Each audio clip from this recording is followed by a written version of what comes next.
So the first victory of the U.S. Navy was by Captain David Porter when he captured the HMS Alert. But to be honest, he only used that ship as a cartel to because it was on its way to Halifax, and so David Porter, he had some people on his own ship, the Essex, and so he transferred some people onto the Alert and just basically sent them on their merry way. No biggie.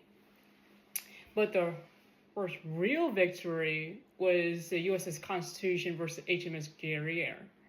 Isaac Hall, this was back in July 1812.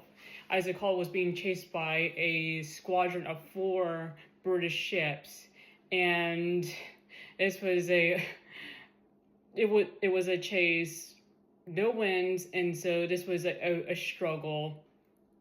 3-4 days, no sleep, and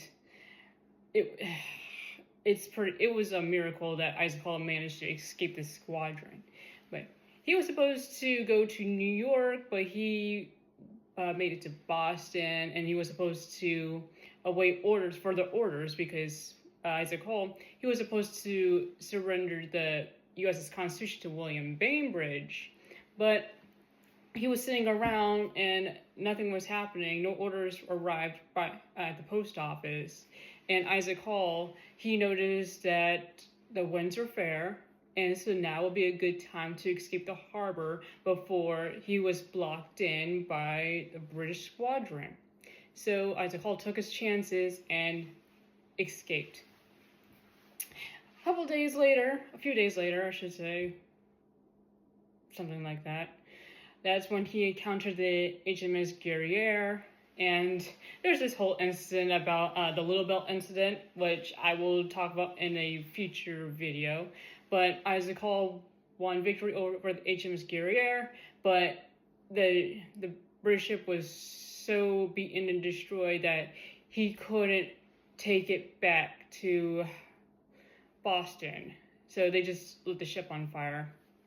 And because this was the first big victory, this shattered the whole illusion that the British Royal Navy was this invincible power. Thanks to the Battle of Trafalgar, and when the whole world thought the British Navy was unstoppable, unbeatable, and Isaac Hall basically shattered that illusion. Next off, we have Captain Jacob Jones, a surprisingly old captain amongst his peers, because Captain Jacob Jones, he became a midshipman at the age of 31, because prior to becoming a midshipman, he was a doctor, a lawyer, and I think he did something else, but he was dissatisfied with his past careers, and so he decided to go out to sea. He needed some change in his life.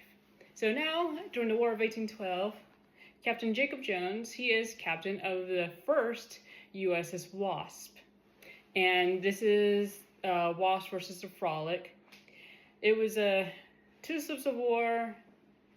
There was a storm the night prior before the two encountered, and Jacob Jones, he won victory over the Frolic, the HMS Frolic.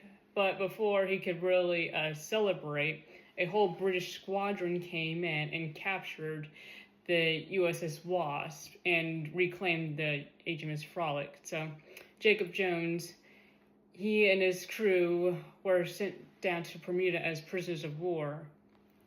And unfortunately, when the ball was happening, December 8th, Jacob Jones, he was facing a court of inquiry because, well, let's be honest, the court of inquiry were questioning why Jacob Jones surrendered his ship, and Jacob Jones was like, I just fought a battle, and there was a whole squadron that just showed up, and I didn't think I was in any position to fight.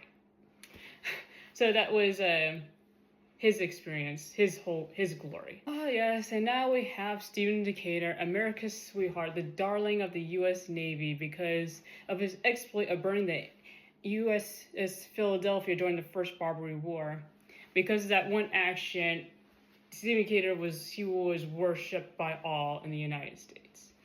And him defeating the HMS Macedonian only increased his popularity. And so now, I mean, like, he was the hero's hero. He was just, everyone was just enamored with Stephen Decatur.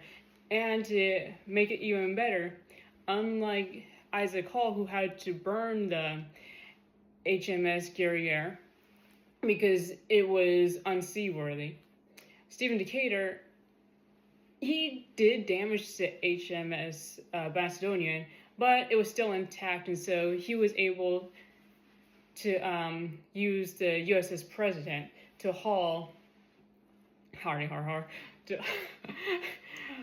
to haul the HMS Macedonian back to the United States, and that was a war prize, and the HMS Macedonian was christened as the USS Macedonian, which served until sometime into the 1840s. And so, the ball was dedicated to these four men, but two of the captains were missing. David Porter, who was out doing a whole side quest in the Pacific, and he wrote a whole journal, which you always hear me talk about here. And then Jacob Jones, like I said, was facing a court inquiry because he surrendered the USS Wasp. So, because Stephen Decatur did manage to bring the HMS Macedonian back to the United States, of course, he got a lot more prize money than his contemporaries, which Isaac Hall, I mean, like, he was overall a pleasant fellow, but he did feel just like a twinge of jealousy because he felt he was the one who brought victory to the USS Navy and, like I said, shattered the illusion that the British Navy was unstoppable, was unbeatable. He was the first true victory, the first one to actually,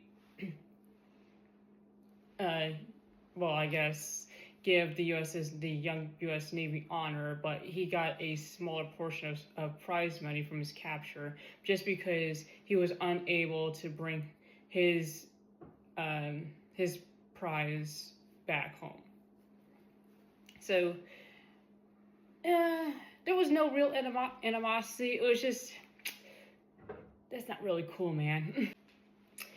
Now, the two captains who were responsible for encouraging President Madison to give the Navy a chance during the War of 1812.